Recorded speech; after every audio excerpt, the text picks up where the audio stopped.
இன்று ஆளுநர் உரை ஆளுநரால் புறக்கணிக்கப்பட்டிருக்கிறது. அதற்கு அவர் சொல்லியிருக்கிற காரணம் வியப்பாக இருக்கிறது. அவர் ஆளுநராக பொறுப்பேற்ற நாளிலிருந்து திமுக தலைமையிலான இந்த அரசுக்கு பல்வேறு வகைகளில் நெருக்கடிகளை ஏற்படுத்தி வருகிறார். தொடர்ந்து அரசியலில் பரபரப்புக்கான ஒரு ஆளுமையாகத்தான் இருக்க வேண்டும் என்பதில் குறியாக இருக்கிறார். தமிழ்நாட்டு மரபு முதலில் தமிழ்த்தாய் வாழ்த்து,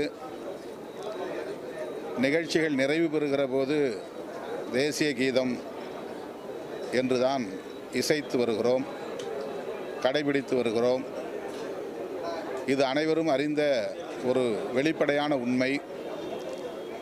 ஆனால் நம்முடைய ஆளுநர் அவர்கள் இந்த மரபை மாற்றும்படி வற்புறுத்துவது ஏற்புடையதல்ல. தமிழ்நாட்டு மக்களின் உணர்வுகளை மதிக்கிற வகையிலும் தமிழ்நாடு சட்டமன்றத்தின் மரபுகளை மதிக்கிற வகையிலும் அவர் நடந்து கொள்ள வேண்டும் என்பதுதான் முதன்மையானது.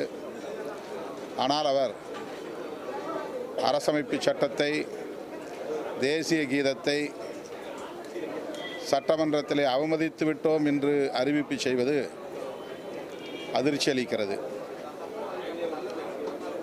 அப்படி ஒரு உள்நோக்கத்தோடு தமிழ்நாடு அரசு அல்லது தமிழ்நாடு சட்டமன்றம் நடந்து கொள்ள வேண்டிய தேவை ஏதும் இல்லை.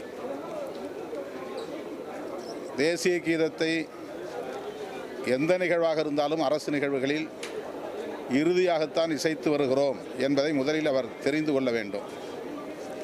அதையே இன்னும் அவர் அறிந்திராமல் இருப்பது அதிர்ச்சி அளிக்கிறது. அல்லது அறிந்தும் வேண்டுமென்றே அதை பிரச்சனையாக்குவது கண்டிக்கத்தக்கது. ஆளுநரின் இந்த போக்கு தமிழ்நாடு சட்டமன்ற மரபை அவமதிக்கிற செயல். அதனை விடுதலை சிறுத்தைகள் கட்சி கண்டிக்கிறது.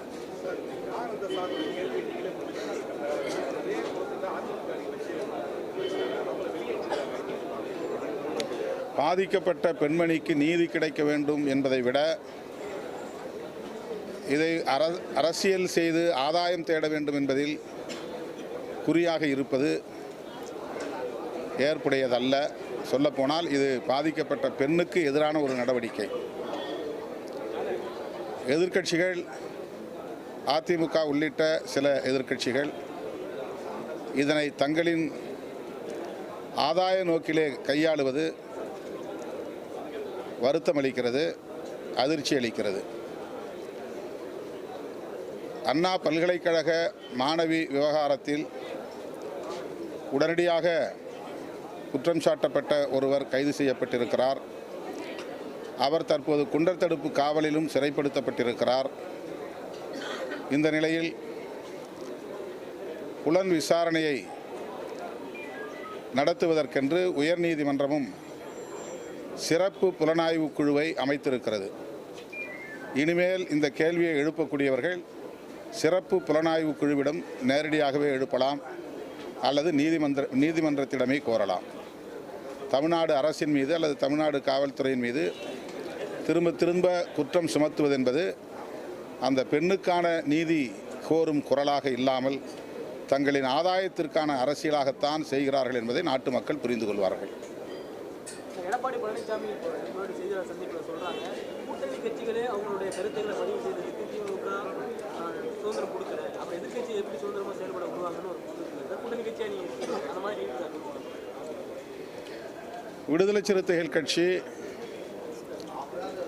ஆளும் கட்சி கூட்டணியில் இருக்கிற சூழலில் ஒரு எதிர்க்கட்சியைப் போல செயல்பட முடியாது. தோழமை கட்சியாகத்தான் செயல்பட முடியும், அப்படித்தான் செயல்பட வேண்டும். அதுதான் அரசியல் நாகரிகமும் கூட. அந்த வகையிலே நாங்கள் ஒரு தோழமை கட்சியாக, அதே நேரத்தில் மக்கள் பிரச்சனைகளை வலுவாக பேசுகிற கட்சியாக, பாதிக்கப்படுகிற மக்களுக்கான நீதியை கோருகிற கட்சியாக இயங்கி வருகிறோம். எங்களுக்கு அதில் எந்த சிக்கலும் இல்லை. ஆளுங்கட்சிக்கு சுட்டிக்காட்ட வேண்டிய பிரச்சனைகளை சுட்டிக்காட்டியிருக்கிறோம். கண்டிக்க வேண்டிய பிரச்சனைகளை அவ்வப்போது நாங்கள் பொதுவெளியிலே கூட கண்டித்திருக்கிறோம். அது தோழமை கட்சியாக இருக்கிற எங்களுக்கு இந்த கூட்டணியில் இருக்கிற சுதந்திரம் என்பதை அவ்வப்போது நாங்கள் பதிவு செய்திருக்கிறோம், இப்போதும் பதிவு செய்கிறோம். எங்கள் சுதந்திரத்தில் கூட்டணி என்கிற பெயரில் ஆளும் கட்சி எப்போதும் தலையிட்டதில்லை.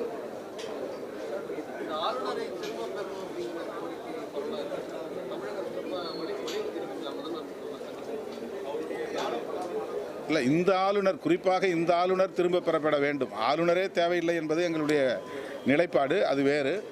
ஆனால் இந்த ஆளுநர் எப்போதுமே பரபரப்பு அரசியலை செய்யக்கூடியவராக இருக்கிறார். அந்த பொறுப்புக்கு உரிய ஆளுமையாக இல்லை. அந்த பொறுப்புக்குரிய அழகை அவர் காப்பாற்றவில்லை. அவர் ஒரு சராசரி அரசியல்வாதியைப் போல தொடர்ந்து செயல்படுவது அதிர்ச்சி அளிக்கிறது, வருத்தம் அளிக்கிறது. கடந்த காலங்களில் ஆளுநர் பலமுறை பேரவைக்கு வந்திருக்காரு. அப்போதெல்லாம் இந்த கோரிக்கை அவர் வைக்கல. முதல்ல தேசிய கீதம் பாடணும். ஆனால் இன்றைக்கு மட்டும் இந்த இதை வச்சிருக்காரு. ஒவ்வொரு முறையும் அவர் வைக்கிறதா தான். ஆட்சி வந்த பிறகுதான் இந்த கோரிக்கை வச்சிருக்காரு. திமுக ஆட்சி வந்த பிறகு தான் அவர் வந்திருக்காரு. அவர் தொடர்ந்து இந்த மாதிரி ஏதாவது ஒரு பிரச்சனை கிளப்பணும். இந்த உரையை படிக்கிறதுல அவருக்கு உடன்பாடு கிடையாது. அதில் ஏதாவது சிக்கல் வரும். அதனால் இதை ஒரு சாக்கா காரணம் காட்டி இன்றைக்கி வெளியே போயிருக்காரு. அதுதான் அவர் ஏற்கனவே அது பிளானோட தான் வந்திருக்கிறார், திட்டமிட்டு தான் வந்திருக்கிறார்.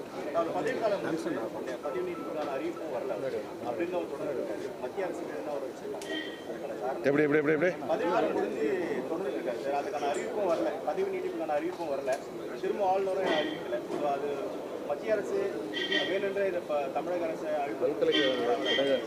அது இப்போ நாம் ஒரு யூகமாக கருத்து சொல்ல முடியாது.